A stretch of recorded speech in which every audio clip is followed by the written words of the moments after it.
कहानी की शुरुआत में हम एक भयानक सीन देखते हैं। आसमान से आग बरस रही है और चारों तरफ तबाही का मंजर है। हम डैन फॉरेस्टर और उसके कुछ साथियों को देखते हैं जो एक अननोन लोकेशन पर हवा में हैं और वहां से सीधा नीचे पानी में गिर रहे हैं। ये एक वॉर जोन है जहां हर तरफ धुआं और चीख पुकार मची हुई है। सीन में दिखाया जाता है कि डैन पानी में गिरने के बाद स्ट्रगल कर रहा है। ये सीन यहीं कट होता है और हम 28 साल पीछे प्रेजेंट डे में आते हैं। हम डैन फॉरेस्टर को देखते हैं जो एक बायोलॉजी टीचर है। वो अपनी क्लासरूम में स्टूडेंट्स को पढ़ा रहा होता है, लेकिन स्टूडेंट्स का ध्यान पढ़ाई में कम और मोबाइल फोन्स पर ज्यादा है। डैन एक इंटेलिजेंट आदमी है जो अपनी करंट जॉब से खुश नहीं है क्योंकि वो अपनी लाइफ में कुछ बड़ा करना चाहता है। डैन अपनी वाइफ एमी और अपनी प्यारी सी बेटी मूरी के साथ रहता है। डैन का सपना है कि वो आर्मी रिसर्च लैब में काम करे जहां वो अपनी साइंटिफिक नॉलेज का यूज करके दुनिया के लिए कुछ मीनिंगफुल कर सके। इसी वजह से उसने वहां एक जॉब के लिए अप्लाई किया हुआ है और आज उसका इंटरव्यू होने वाला है। स्कूल खत्म होने के बाद डैन अपने घर जाता है। आज उनके घर पर क्रिसमस पार्टी है और काफी मेहमान आए हुए हैं। पार्टी का माहौल बहुत खुशनुमा है। डैन अपनी वाइफ एमी को अपने इंटरव्यू के बारे में बताता है। एमी थोड़ा अपसेट हो जाती है क्योंकि वो चाहती थी कि डैन आज का दिन अपनी फैमिली के साथ स्पेंड करे और रिलैक्स करे बजाय करियर की टेंशन लेने के। बातों बातों में एमी डैन को बताती है कि डैन के फादर जेम्स ने मूरी के लिए क्रिसमस कार्ड भेजा है। ये सुनते ही डैन का मूड खराब हो जाता है। डैन अपने फादर से सख्त नफरत करता है क्योंकि जेम्स ने उन्हें और उनकी मदर को तब छोड़ दिया था जब डैन छोटा था। बचपन से लेकर आज तक डैन ने अपने फादर से बात नहीं की है और वो नहीं चाहता कि जेम्स का कोई भी कनेक्शन उसकी बेटी मूरी से हो। इसके बाद सीन शिफ्ट होता है और डैन अपने इंटरव्यू के लिए निकलता है। रास्ते में से आर्मी रिसर्च लैब से कॉल आता है। डैन बहुत उम्मीद के साथ फोन उठाता है, लेकिन उधर से उसे पता चलता है कि उसका एप्लीकेशन रिजेक्ट कर दिया गया है और जॉब किसी और कैंडिडेट को दे दी गई है। ये सुनकर डैन बुरी तरह टूट जाता है। उसे लगता है कि उसकी लाइफ बस यहीं अटक गई है। गुस्से में वो घर वापस आता है और अपनी फाइल को डस्टबिन में फेंक देता है। अंदर आकर वो फ्रस्ट्रेशन में एमी और मूरी के पास सोफे पर बैठ जाता है जहाँ टीवी पर फुटबॉल वर्ल्ड कप का फाइनल मैच चल रहा होता है। पूरी दुनिया की नजरें इस मैच पर होती हैं। प्लेयर्स ग्राउंड पर खेल रहे होते हैं कि अचानक स्टेडियम की लाइट्स फ्लिकर करने लगती हैं। ग्राउंड के बीचों बीच एक अजीब सा पर्पल एनर्जी पोर्टल खुलता है। स्टेडियम में सन्नाटा छा जाता है और प्लेयर्स डर के मारे पीछे हट जाते हैं। उस पोर्टल से हैवी स्मोक निकलता है और उसके अंदर से आर्म्ड सोल्जर्स का एक ग्रुप बाहर आता है। इन सोल्जर्स की हालत देखकर लग रहा होता है कि वो किसी भयानक जंग से आए हैं। उनकी लीडर लेफ्टिनेंट हार्ट माइक्रोफोन लेकर पूरी दुनिया को एड्रेस करती है। वो बताती है कि वो लोग फ्यूचर से आए हैं, स्पेसिफिकली साल 2051 से। वो बताती है कि फ्यूचर में इंसानों और एलियंस, जिन्हें व्हाइट स्पाइक्स कहा जाता है, के बीच एक ब्रूटल वॉर चल रही है। दुख की बात यह है कि इंसान ये जंग हार रहे हैं। हार्ट वार्निंग देती है कि अगर पास्ट के लोगों ने उनकी मदद नहीं की तो अगले 11 महीनों में पूरी इंसानियत खत्म हो जाएगी। इस घटना के बाद पूरी दुनिया में हंगामा मच जाता है। गवर्नमेंट्स और कॉमन लोग समझ नहीं पाते कि क्या करें। लेफ्टिनेंट हार्ट एक्सप्लेन करती है कि उन्हें पास्ट से सोल्जर्स चाहिए जो फ्यूचर में जाकर उनके साथ एलियंस से लड़ सकें। इसके बाद दुनिया भर के देश कॉमन लोगों को ड्राफ्ट करना शुरू कर देते हैं। लोगों को जबरदस्ती आर्मी में भर्ती किया जाता है और एक टाइम मशीन, जिसे जंप लिंक कहते हैं, के जरिए फ्यूचर में भेजा जाता है। लेकिन सिचुएशन बहुत खराब होती है। फ्यूचर में भेजे गए लोगों में से 50% से ज्यादा लोग पहले ही दिन मारे जाते हैं और जो बचते हैं उनमें से बहुत कम ही वापस आ पाते हैं। फ्यूचर में ह्यूमंस की पॉपुलेशन घटकर 5 लाख से भी कम रह गई है। इस वजह से पूरी दुनिया में प्रोटेस्ट शुरू हो जाते हैं और लोग फ्यूचर में जाने से डरने लगते हैं। रूल ये होता है कि हर सोल्जर को फ्यूचर में सिर्फ 7 दिन के लिए भेजा जाएगा। अगर वो 7 दिन तक जिंदा रह गए तो मशीन उन्हें ऑटोमेटिकली वापस प्रेजेंट में खींच लेगी। घर पर मूरी ये सब न्यूज देखकर बहुत डर जाती है और रोने लगती है। वो अपनी मदर से कहती है कि वो नहीं चाहती कि उसके पापा कभी फ्यूचर में जाएं। डैन वहाँ आता है और मूरी को गले लगाकर शांत करता है और प्रॉमिस करता है कि सब ठीक होगा। अगले दिन डैन अपनी क्लास में होता है जब अचानक सबके फोन्स पर इमरजेंसी अलर्ट्स बजने लगते हैं। डैन अपने फोन को चेक करता है तो देखता है कि उसे ड्राफ्ट कर लिया गया है और उसे तुरंत आर्मी रिसर्च सेंटर रिपोर्ट करने को कहा गया है। डैन को पहले लगता है कि शायद उसकी साइंटिफिक स्किल्स की वजह से उसे कोई रिसर्च जॉब मिली है, इसलिए वो जल्दी से सेंटर पहुंचता है। लेकिन वहां पहुंचते ही रियलिटी उसके सामने आती है। सोल्जर्स उसके हाथ पर जबरदस्ती एक इलेक्ट्रॉनिक डिवाइस लगा देते हैं जो उसकी बॉडी से फ्यूज हो जाता है। ऑफिसर उसे बताता है कि ये डिवाइस एक ट्रैकर है और अब डैन को फ्यूचर में लड़ने के लिए जाना पड़ेगा। डैन कोशिश करता है एक्सप्लेन करने की कि वो एक टीचर है, सोल्जर नहीं, लेकिन कोई उसकी बात नहीं सुनता। उसे बताया जाता है कि उसके पास अपने पर्सनल काम निपटाने के लिए सिर्फ 24 घंटे हैं। उसके बाद उसकी ट्रेनिंग शुरू होगी और उसे 2051 में भेज दिया जाएगा। ऑफिसर उसे वार्निंग देता है कि अगर उसने डिवाइस निकालने की कोशिश की या भागने की कोशिश की तो उसे जेल हो सकती है या डिवाइस माल फंक्शन करके उसे मार भी सकता है। साथ ही एक शॉकिंग बात पता चलती है कि डैन को इसलिए चूज किया गया है क्योंकि फ्यूचर रिकॉर्ड्स के हिसाब से वो अगले 7 सालों में वैसे भी मरने वाला है। डैन परेशान होकर घर वापस नहीं जाता बल्कि एमी के पास क्लिनिक जाता है। एमी वहाँ ट्रॉमा पेशेंट्स को काउंसिल कर रही होती है जो फ्यूचर से वापस आए हैं। डैन उसे बताता है कि उसे ड्राफ्ट कर लिया गया है। एमी ये सुनकर दहल जाती है क्योंकि वो जानती है कि वहाँ से वापस आना ऑलमोस्ट नामुमकिन है। डैन अपना हाथ दिखाता है जिस पर वो डिवाइस लगा हुआ है। एमी रोती है और डैन से कहती है कि कुछ भी करके इस डिवाइस को हटाना होगा। वो सजेस्ट करती है कि डैन अपने फादर जेम्स के पास जाए। जेम्स एक मैकेनिकल जीनियस है और गवर्नमेंट के अगेंस्ट रहता है, तो शायद वो इस डिवाइस को हैक करके निकाल सके। मजबूरी में डैन अपने फादर के पास जाता है। जेम्स एक आइसोलेटेड जगह पर रहता है और वहाँ इल्लीगल तरीके से वेपन्स और व्हीकल्स बनाता है। बाप बेटे की मुलाकात बहुत टेंस होती है। जेम्स डैन की मदद करने के लिए तैयार हो जाता है और डिवाइस को एग्जामिन करता है, लेकिन बात करते करते पुरानी यादें ताजा हो जाती हैं और दोनों के बीच बहस शुरू हो जाती है। डैन अपने गुस्से पर कंट्रोल नहीं कर पाता और बिना डिवाइस हटवाए वहाँ से गुस्से में निकल जाता है। वो डिसाइड करता है कि वो भागेगा नहीं बल्कि अपनी ड्यूटी पूरी करेगा ताकि उसकी बेटी का फ्यूचर सेफ हो सके। डैन घर वापस आता है और एमी को बताता है कि वो वॉर पर जा रहा है। एमी बहुत रोती है, लेकिन डैन उसे प्रॉमिस करता है कि वो हर हाल में 7 दिन बाद वापस आएगा। मूरी को गुड बाय कहना डैन के लिए सबसे मुश्किल काम होता है। वो मूरी को गले लगाता है और भारी मन से वहाँ से निकल जाता है। डैन रिसर्च सेंटर पहुँचता है जहाँ हजारों और लोग भी आए हुए हैं जिन्हें जबरदस्ती ड्राफ्ट किया गया है। यहाँ सबको बेसिक आर्मी गियर दिया जाता है और अलग अलग टीम्स में डिवाइड किया जाता है। डैन को आर फोर्स नाम की टीम में डाला जाता है क्योंकि उसके पास साइंटिफिक बैकग्राउंड है। यहाँ डैन की दोस्ती चार्ली नाम के एक आदमी से होती है जो थोड़ा डरपोक है लेकिन फनी बातें करता है। ट्रेनिंग के दौरान एक लड़की सवाल पूछती है कि वो लोग टाइम मशीन से एलियंस के आने से पहले वाले टाइम में जाकर उन्हें क्यों नहीं मार देते। वहाँ मौजूद ऑफिसर एक्सप्लेन करता है कि उनकी टाइम ट्रेवल टेक्नोलॉजी लिमिटेड है। वो एक नदी की तरह है जहाँ 2 नाव एक साथ बह रही हैं। एक नाव 2022 में है और दूसरी 2051 में। वो सिर्फ 30 साल आगे ही जंप कर सकते हैं, न उससे पहले न उसके बाद, इसलिए उन्हें सीधा वॉर के बीच में ही जाना पड़ेगा। उन्हें ये भी बताया जाता है कि दुश्मन इंसान नहीं बल्कि खूंखार एलियंस हैं जिन्हें मारना बहुत मुश्किल है। रात को सब लोग रेस्ट कर रहे होते हैं कि अचानक इमरजेंसी सायरन बजने लगता है। लेफ्टिनेंट हार्ट आती है और चिल्लाकर कहती है कि उन्हें अभी के अभी फ्यूचर में जंप करना होगा। प्लान के हिसाब से उन्हें ट्रेनिंग पूरी करनी थी, लेकिन फ्यूचर से खबर आई है कि एलियंस ने उनकी मेन रिसर्च लैब पर अटैक कर दिया है। अगर वो लैब डिस्ट्रॉय हो गई तो इंसानियत के पास जीतने का कोई चांस नहीं बचेगा। बिना पूरी ट्रेनिंग के सबको जंप पॉड्स में खड़ा कर दिया जाता है। मशीन स्टार्ट होती है और एक एक करके लोग गायब होने लगते हैं, लेकिन जंप के दौरान सिस्टम में कोई ग्लिच आ जाता है। कोऑर्डिनेट्स गलत सेट हो जाते हैं। सीन शिफ्ट होता है और हम 2051 के आसमान को देखते हैं। डैन और उसकी टीम जमीन पर लैंड होने की बजाय शहर के ऊपर हवा में मटेरियलाइज हो जाते हैं। ये वही सीन है जो शुरुआत में दिखाया गया था। हजारों लोग हवा से नीचे गिर रहे हैं। कुछ लोग बिल्डिंग से टकरा कर मर जाते हैं। डैन किस्मत से एक स्काई स्क्रेपर की छत पर बने स्विमिंग पूल में गिरता है। उसका दोस्त चार्ली और कुछ और लोग भी पानी में गिरकर बच जाते हैं, लेकिन बाकी टीम बिल्डिंग्स और सड़कों पर गिरकर मारी जाती है। डैन पानी से बाहर निकलता है और देखता है कि मियामी शहर पूरी तरह खंडहर बन चुका है। हर तरफ आग लगी है। तभी उनके कम्युनिकेशन डिवाइस पर कर्नल का मैसेज आता है। कर्नल उन्हें ऑर्डर देती है कि जो लोग जिंदा बचे हैं उन्हें इमीडिएटली रिसर्च लैब की तरफ बढ़ना है और वहाँ फंसे साइंटिस्ट्स को बचाना है। डैन नेचुरली लीड करता है और बचे हुए लोगों को लेकर आगे बढ़ता है। रास्ते में उन्हें तबाही के निशान दिखते हैं। जब वो लैब पहुँचते हैं तो नजारा खौफनाक होता है। वहाँ के सारे साइंटिस्ट्स मारे जा चुके हैं। कर्नल को जब ये पता चलता है तो वो बहुत निराश होती है, लेकिन डैन को ऑर्डर देती है कि लैब में रखी हार्ड ड्राइव्स और बायोलॉजिकल सैंपल्स को कलेक्ट करे। कर्नल बताती है कि एरिया कॉम्प्रोमाइज्ड है और वहाँ कुछ ही देर में एयर स्ट्राइक होने वाली है जो उस पूरे इलाके को उड़ा देगी। उनके पास वहाँ से निकलने के लिए बहुत कम टाइम है। डैन और उसकी टीम जल्दी जल्दी सैंपल्स कलेक्ट करती है। तभी उन्हें अजीब सी आवाजें सुनाई देती हैं। पहली बार हम व्हाइट स्पाइक्स को क्लोजअप में देखते हैं। ये एलियंस सफेद रंग के हैं। उनके पास तेज धार वाले टेंटिकल्स हैं जो किसी मशीन गन की तरह स्पाइक्स फायर करते हैं। वो बहुत फास्ट और एग्रेसिव हैं। एलियंस उन पर अटैक कर देते हैं। डैन और उसकी टीम गोलियां चलाती हैं, लेकिन एलियंस पर बुलेट्स का ज्यादा असर नहीं होता। एक फियर्स बैटल शुरू हो जाती है। डैन के कई साथी मारे जाते हैं। डैन और बचे हुए लोग स्टेयरवेल से नीचे भागते हैं, लेकिन एलियंस उनका पीछा नहीं छोड़ते। जैसे ही वो बिल्डिंग से बाहर निकलते हैं, एलियंस की संख्या बढ़ती जाती है। ऐसा लगता है कि पूरी फौज उनके पीछे है। तभी रेस्क्यू टीम का हेलीकॉप्टर आता है, लेकिन एलियंस उस पर भी हमला कर देते हैं। सिचुएशन होपलेस लगने लगती है। आसमान से जेट प्लेन्स आते हैं और बिल्डिंग पर बम गिरा देते हैं। एक ह्यूज ब्लास्ट होता है जिसमें सारे एलियंस जल जाते हैं। इस केओस में डैन बेहोश हो जाता है। जब डैन की आंख खुलती है तो वो एक मिलिट्री कैंप में होता है जो डोमिनिकन रिपब्लिक में है। उसे पता चलता है कि मिशन में बहुत लोग मारे गए, लेकिन चार्ली जिंदा बच गया है। कैंप में घूमते हुए उनकी मुलाकात डोरियन से होती है। डोरियन एक एक्सपीरियंस्ड सोल्जर है जो तीसरी बार फ्यूचर में आया है। डैन उससे पूछता है कि उसे मौत से डर नहीं लगता। डोरियन बताता है कि उसे कैंसर है और वो वैसे भी 6 महीने में मरने वाला है, इसलिए वो हॉस्पिटल के बेड पर मरने की बजाय लड़ते हुए मरना चाहता है। तभी सोल्जर्स आते हैं और डैन को अपने साथ आने को कहते हैं। डैन को कमांड सेंटर ले जाया जाता है जहां वो कर्नल से मिलता है। जब कर्नल पलटती है तो डैन हैरान रह जाता है। वो कर्नल कोई और नहीं बल्कि उसकी अपनी बेटी मूरी है जो अब बड़ी हो चुकी है। डैन इमोशन से भर जाता है और उसे गले लगाने के लिए आगे बढ़ता है, लेकिन मूरी का रिएक्शन बहुत प्रोफेशनल और रूखा होता है। वो डैन को डैड नहीं बुलाती और उसे दूर रहने को कहती है। डैन को समझ नहीं आता कि मूरी इतनी अपसेट क्यों है। मूरी डैन को एक्सप्लेन करती है कि उसने डैन को यहाँ किसी सेंटिमेंटल वजह से नहीं बुलाया है। उसने बताया कि व्हाइट स्पाइक्स एक हाइव माइंड की तरह काम करते हैं। उनमें मेल एलियंस वर्कर्स होते हैं जो सिर्फ मारते हैं और खाना खाना लाते हैं, लेकिन सबसे इम्पोर्टेंट होती है फीमेल क्वीन। क्वीन जमीन के नीचे छुप कर रहती है और सिर्फ रिप्रोडक्शन करती है। मेल एलियंस अपनी क्वीन को प्रोटेक्ट करने के लिए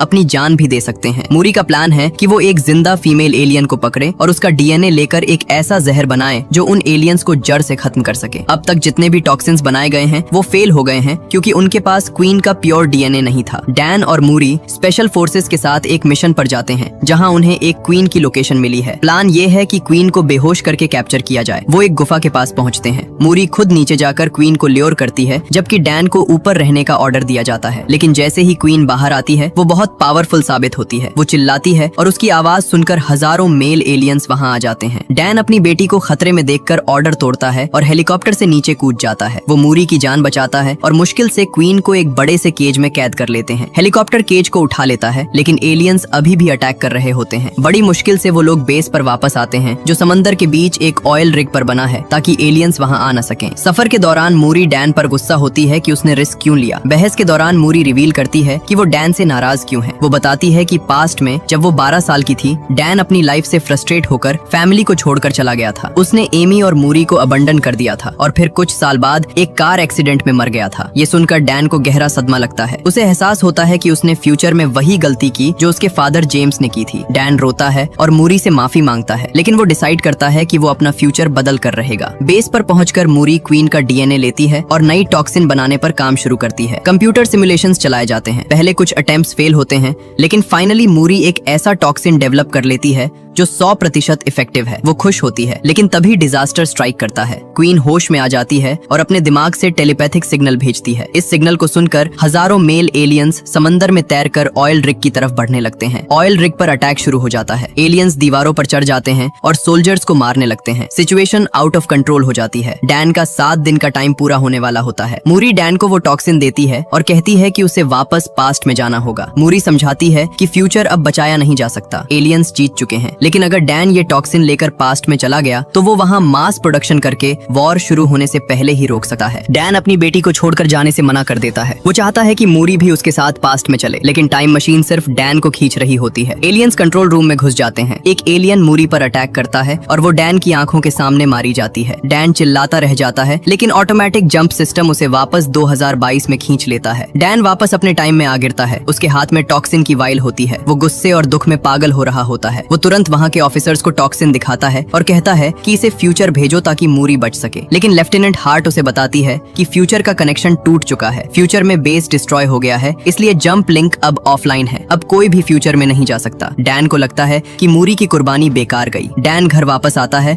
और एमी को सब बताता है, मूरी के बारे में, अपनी डेथ के बारे में और टॉक्सिन के बारे में। डैन डिप्रेशन में जाने की बजाय एक्शन लेने का सोचता है। वो डिसाइड करता है कि वो एलियंस के आने का इंतजार नहीं करेगा बल्कि उन्हें ढूंढकर यहीं खत्म करेगा। डैन चार्ली और डोरियन के पास जाता है। डोरियन फ्यूचर से अपने साथ एक एलियन का पंजा लाया था। डैन और चार्ली उस क्लॉ को एग्जामिन करते हैं। उन्हें क्लॉ पर एक स्पेसिफिक तरह की वल्केनिक राख मिलती है। चार्ली अपने एक स्टूडेंट के पास जाता है जो ज्योग्राफी एक्सपर्ट है। वो स्टूडेंट बताता है कि ये ऐश मिलेनियम इरप्शन की है जो सालों पहले चाइना और रशिया बॉर्डर के पास एक वोल्केनो से निकली थी। यहाँ डैन एक थ्योरी बनाता है कि एलियंस 2051 में आसमान से नहीं टपके थे बल्कि वो हजारों सालों से धरती पर ही थे, बर्फ के नीचे दबे हुए। ग्लोबल वार्मिंग की वजह से बर्फ पिघली और वो बाहर निकल आए। इसका मतलब एलियंस अभी भी रशिया में बर्फ के नीचे सो रहे हैं। डैन ये बात गवर्नमेंट को बताता है लेकिन कोई उस पर यकीन नहीं करता क्योंकि रशिया में इन्वेस्टिगेशन करना पॉलिटिकली डेंजरस है। डैन हार नहीं मानता। वो वापस अपने फादर जेम्स के पास जाता है। इस बार वो अपने ईगो को साइड में रखता है और जेम्स से मदद मांगता है। जेम्स के पास अपना प्लेन है। जब जेम्स को पता चलता है कि उसकी पोती ने दुनिया को बचाने के लिए अपनी जान दी तो वो तुरंत मदद करने को तैयार हो जाता है। डैन, जेम्स, चार्ली और डोरियन चारों मिलकर बिना परमिशन के रशिया के लिए निकल पड़ते हैं। वो उस ग्लेशियर पर पहुंचते हैं जहां सिग्नल्स मिल रहे थे। वहां उन्हें बर्फ के नीचे कुछ अजीब स्ट्रक्चर्स दिखते हैं। वो एक्सप्लोसिव से बर्फ में छेद करते हैं और रस्सी से नीचे उतरते हैं। नीचे उन्हें एक मैसिव एलियन स्पेसशिप दिखता है जो हजारों साल पहले क्रैश हुआ था। वो शिप के अंदर जाते हैं। माहौल बहुत डरावना है। वहाँ हजारों एलियंस ट्रांसपेरेंट पॉड्स में सो रहे हैं। उन्हें समझ आता है कि ये शायद एलियंस का कार्गो शिप था जो यहाँ गिर गया था। डैन डिसाइड करता है कि वो हर पॉड में टॉक्सिन इंजेक्ट करके उन्हें नींद में ही मार देंगे। वो ऐसा ही करते हैं और कई एलियंस को मार देते हैं लेकिन गलती से एक एलियन जाग जाता है और शोर मचा देता है। देखते ही देखते